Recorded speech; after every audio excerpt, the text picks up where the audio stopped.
双语音标领航，注音阅读启蒙，叶兴阳有声读物。Faraday as a Discoverer by John Tyndall. Contents. Preface. Chapter 1. Parentage. Introduction to the Royal Institution. Earliest experiments. First Royal Society paper. Marriage. Chapter 2. Early researches. Magnetic rotations. Liquefaction of gases. Heavy glass. Charles Anderson. Contributions to Physics. Chapter 3. Discovery of magnetoelectricity. Explanation of Argos magnetism. Of rotation. Terrestrial magnetoelectric induction. The extra current. Chapter 4. Points of character. Chapter 5. Identity of electricities. First researches on electrochemistry. Chapter 6. Laws of electrochemical decomposition. Chapter 7. Origin of power in the voltaic pile. Chapter 8. Researches on frictional electricity. Induction. Conduction. Specific inductive capacity. Theory of contiguous particles. Chapter 9. Rest needed visit to Switzerland. Chapter 10. Magnetization of light. Chapter 11. Discovery of diamagnetism researches on magnocrystallic action. Chapter 12. Magnetism of flame and gases atmospheric magnetism. Chapter 13. Speculations. Nature of matter. Lines of force. Chapter 14. Unity and convertibility of natural forces. Theory of the electric current. Chapter 15. Summary. Chapter 16. Illustrations of character. Preface to the 5th edition. Daily and weekly, from all parts of the world, I receive publications bearing upon the practical applications of electricity. This great movement, the ultimate outcome of which is not to be foreseen, had its origin in the discoveries made by Michael Faraday 62 years ago. From these discoveries have sprung applications of the telephone order, together with various forms of the electric telegraph. From them have sprung the extraordinary advances made in electrical illumination. Faraday could have had but an imperfect notion of the expansions of which his discoveries were capable.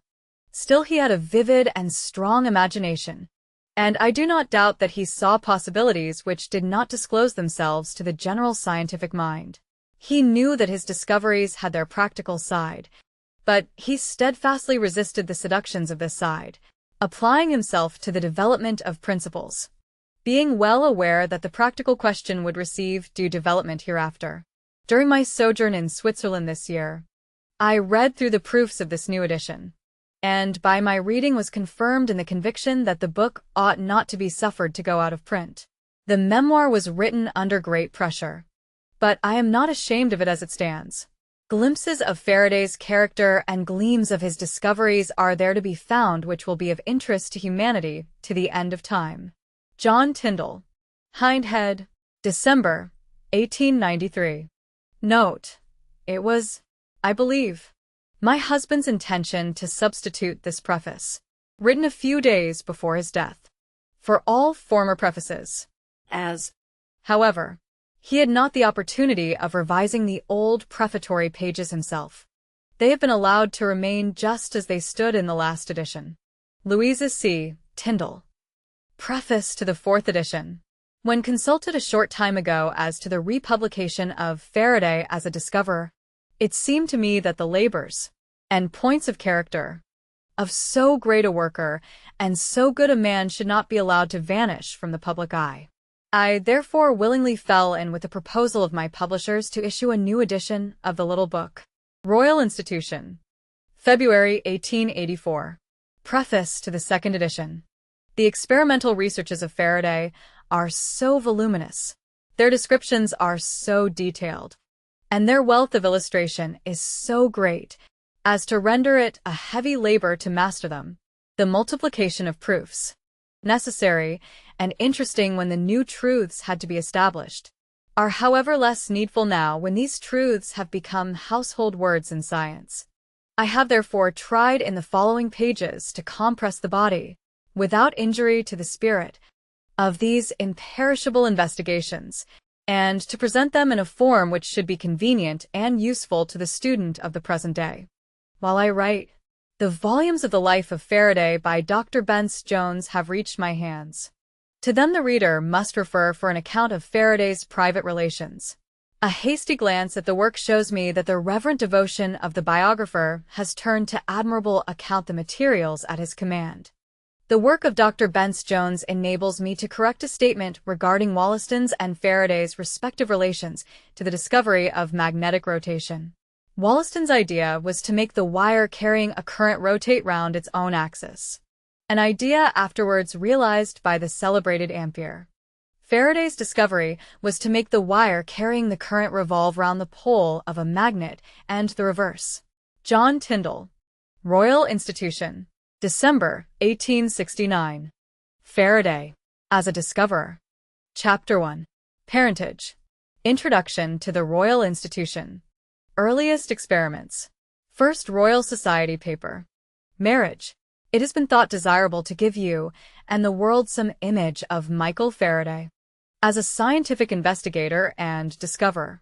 The attempt to respond to this desire has been to me a labor of difficulty, if also a labor of love. For however well acquainted I may be with the researches and discoveries of that great master, however numerous the illustrations which occur to me of the loftiness of Faraday's character and the beauty of his life, still to grasp him and his researches as a whole, to seize upon the ideas which guided him and connected them, to gain entrance into that strong and active brain, and read from it the riddle of the world, this is a work not easy of performance, and all but impossible amid the distraction of duties of another kind. That I should at one period or another speak to you regarding Faraday and his work is natural, if not inevitable, but I did not expect to be called upon to speak so soon. Still, the bare suggestion that this is the fit and proper time for speech sent me immediately to my task. From it I have returned with such results as I could gather, and also with the wish that those results were more worthy than they are of the greatness of my theme. It is not my intention to lay before you a life of Faraday in the ordinary acceptation of the term.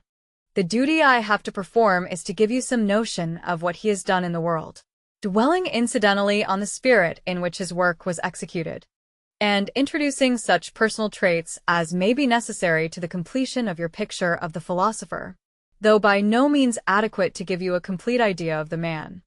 The newspapers have already informed you that Michael Faraday was born at Newington Butts on September 22, 1791, and that he died at Hampton Court on August 25, 1867. Believing, as I do, in the general truth of the doctrine of hereditary transmission, sharing the opinion of Mr. Carlyle, that a really able man never proceeded from entirely stupid parents, I once used the privilege of my intimacy with Mr. Faraday to ask him whether his parents showed any signs of unusual ability. He could remember none. His father, I believe, was a great sufferer during the latter years of his life, and this might have masked whatever intellectual power he possessed. When 13 years old, that is to say in 1804, Faraday was apprenticed to a bookseller and bookbinder in Blandford Street, Manchester Square. Here he spent 8 years of his life, after which he worked as a journeyman elsewhere. You have also heard the account of Faraday's first contact with the Royal Institution, that he was introduced by one of the members to Sir Humphry Davy's last lectures, that he took notes of those lectures, wrote them fairly out, and sent them to Davy, entreating him at the same time to enable him to quit trade, which he detested, and to pursue science, which he loved. Davy was helpful to the young man, and this should never be forgotten. He at once wrote to Faraday, and afterwards, when an opportunity occurred, made him his assistant. 1. Mr. Gassiot has lately favoured me with the following reminiscence of this time. Clapham Common, Surrey, November 28, 1867.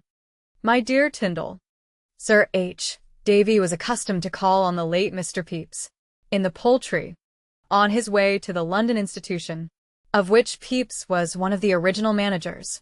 The latter told me that on one occasion Sir H. Davy, showing him a letter said Pepys. What am I to do? Here is a letter from a young man named Faraday. He has been attending my lectures and wants me to give him employment at the Royal Institution. What can I do? Do? Replied Pepys. Put him to wash bottles. If he is good for anything, he will do it directly. If he refuses, he is good for nothing. No, replied Davy. We must try him with something better than that. The result was that Davy engaged him to assist in the laboratory at weekly wages. Davy held the joint office of Professor of Chemistry and Director of the laboratory. He ultimately gave up the former to the late Professor Brandy, but he insisted that Faraday should be appointed director of the laboratory. And, as Faraday told me, this enabled him on subsequent occasions to hold a definite position in the institution, in which he was always supported by Davy.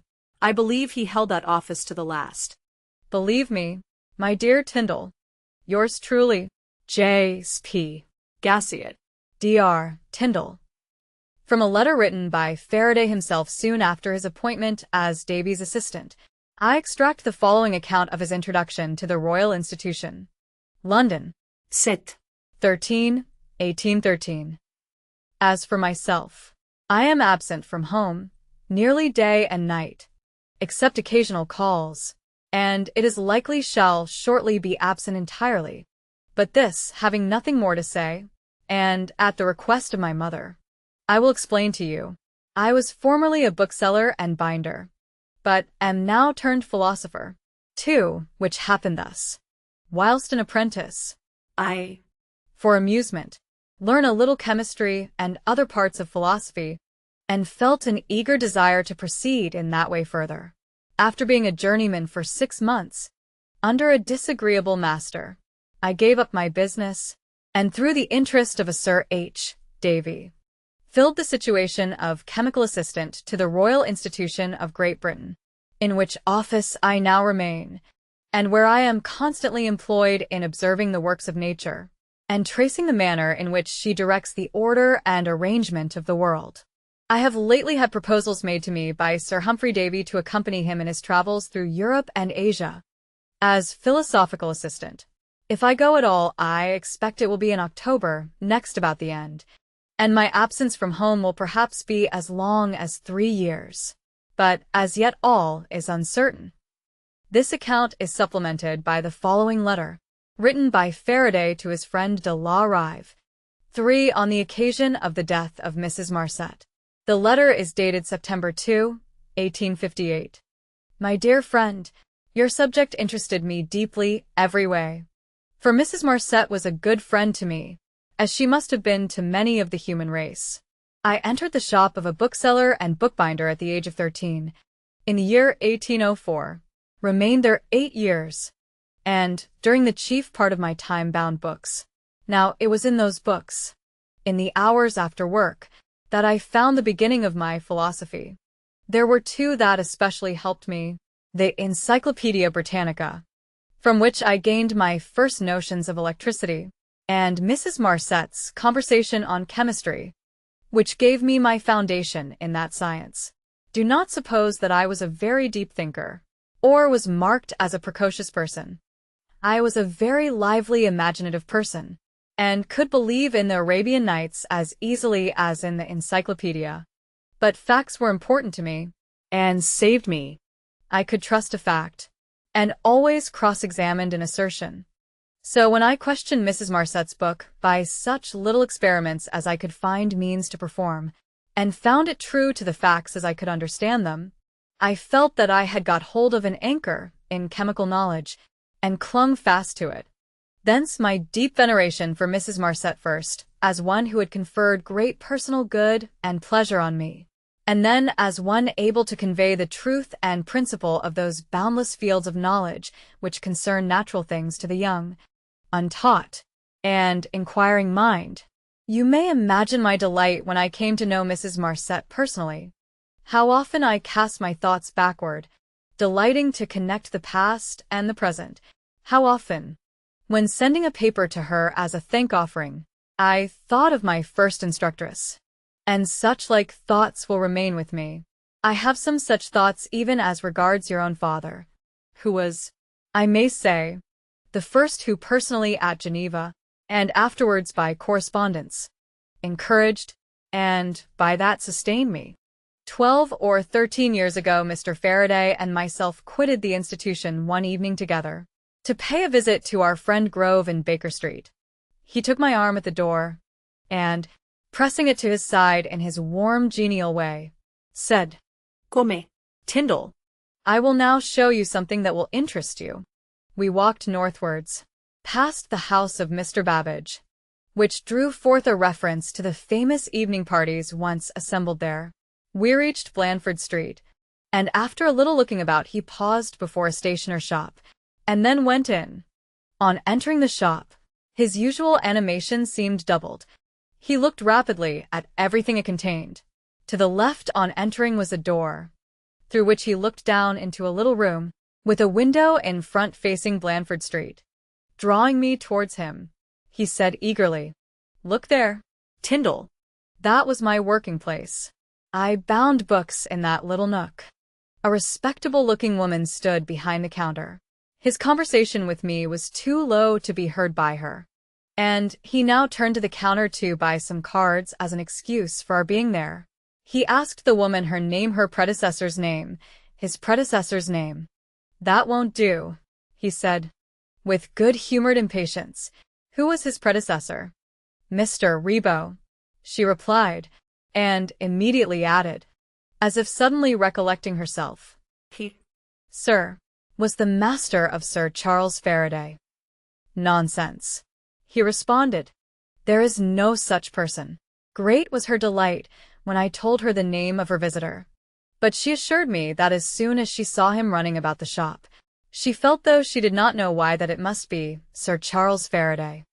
Faraday did, as you know, accompany Davy to Rome. He was re-engaged by the managers of the Royal Institution on May 15, 1815. Here he made rapid progress in chemistry, and after a time was entrusted with easy analyses by Davy. In those days the Royal Institution published the Quarterly Journal of Science, the precursor of our own proceedings. Faraday's first contribution to science appeared in that journal in 1816.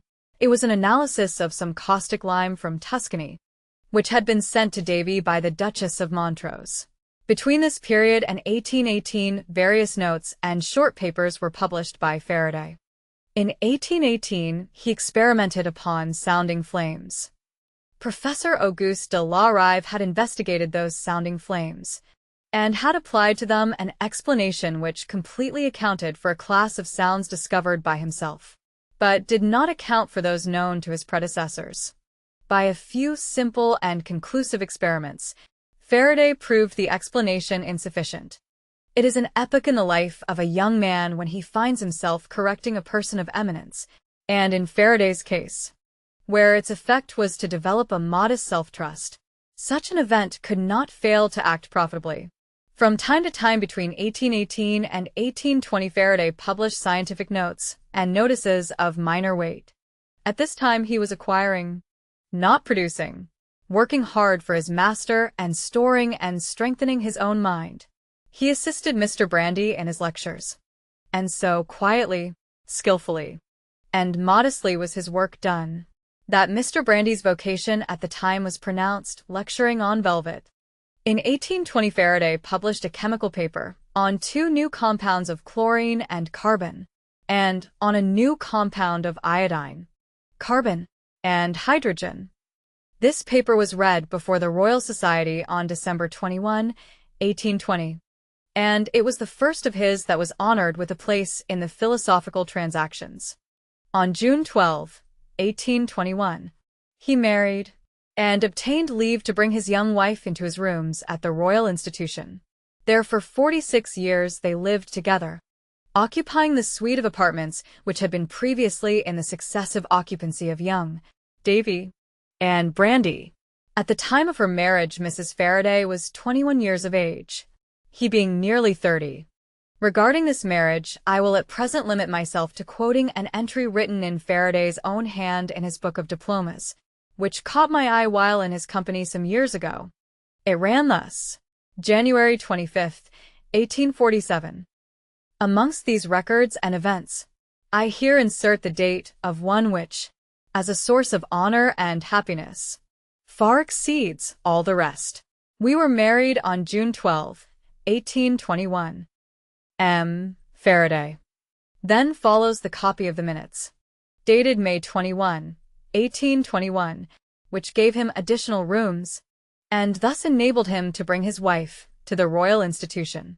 A feature of Faraday's character which I have often noticed makes itself apparent in this entry. In his relations to his wife, he added chivalry to affection. Footnotes to Chapter 1:1. Here is Davy's recommendation of Faraday. Presented to the managers of the Royal Institution. At a meeting on the 18th of March, 1813, Charles Hatchett, Askew, in the chair. Sir Humphrey Davy has the honor to inform the managers that he has found a person who is desirous to occupy the situation in the institution lately filled by William Payne. His name is Michael Faraday. He is a youth of 22 years of age. As far as Sir H. Davy has been able to observe or ascertain, he appears well fitted for the situation. His habits seem good, his disposition active and cheerful, and his manner intelligent. He is willing to engage himself on the same terms as given to Mr. Payne at the time of quitting the institution. Resolved, that Michael Faraday be engaged to fill the situation lately occupied by Mr. Payne, on the same terms. 2. Faraday loved this word, and employed it to the last. He had an intense dislike to the modern term physicist. 3. To whom I am indebted for a copy of the original letter. Chapter 2. Early researches. Magnetic rotations. Liquefaction of gases. Heavy glass. Charles Anderson. Contributions to physics. Ørsted, in 1820, discovered the action of a voltaic current on a magnetic needle, and immediately afterwards the splendid intellect of Ampere succeeded in showing that every magnetic phenomenon then known might be reduced to the mutual action of electric currents. The subject occupied all men's thoughts, and in this country Dr. Wollaston sought to convert the deflection of the needle by the current into a permanent rotation of the needle round the current. He also hoped to produce the reciprocal effect of causing a current to rotate round a magnet. In the early part of 1821, Wollaston attempted to realize this idea in the presence of Sir Humphrey Davy in the laboratory of the Royal Institution. 1. This was well calculated to attract Faraday's attention to the subject. He read much about it, and in the months of July, August, and September he wrote a history of the progress of electromagnetism, which he published in Thomson's Annals of Philosophy. Soon afterwards, he took up the subject of magnetic rotations, and on the morning of Christmas Day, 1821, he called his wife to witness, for the first time, the revolution of a magnetic needle round an electric current. Incidental to the historic sketch, he repeated almost all the experiments there referred to, and these, added to his own subsequent work, made him practical master of all that was then known regarding the voltaic current. In 1821, he also touched upon a subject which subsequently received his closer attention, the vaporization of mercury at common temperatures, and immediately afterwards conducted, in company with Mr. Stoddart, experiments on the alloys of steel. He was accustomed in after years to present to his friends razors formed from one of the alloys then discovered. During Faraday's hours of liberty from other duties, he took up subjects of inquiry for himself, and in the spring of 1823, thus self-prompted, he began the examination of a substance which had long been regarded as the chemical element chlorine, in a solid form, but which Sir Humphrey Davy, in 1810, had proved to be a hydrate of chlorine, that is, a compound of chlorine and water.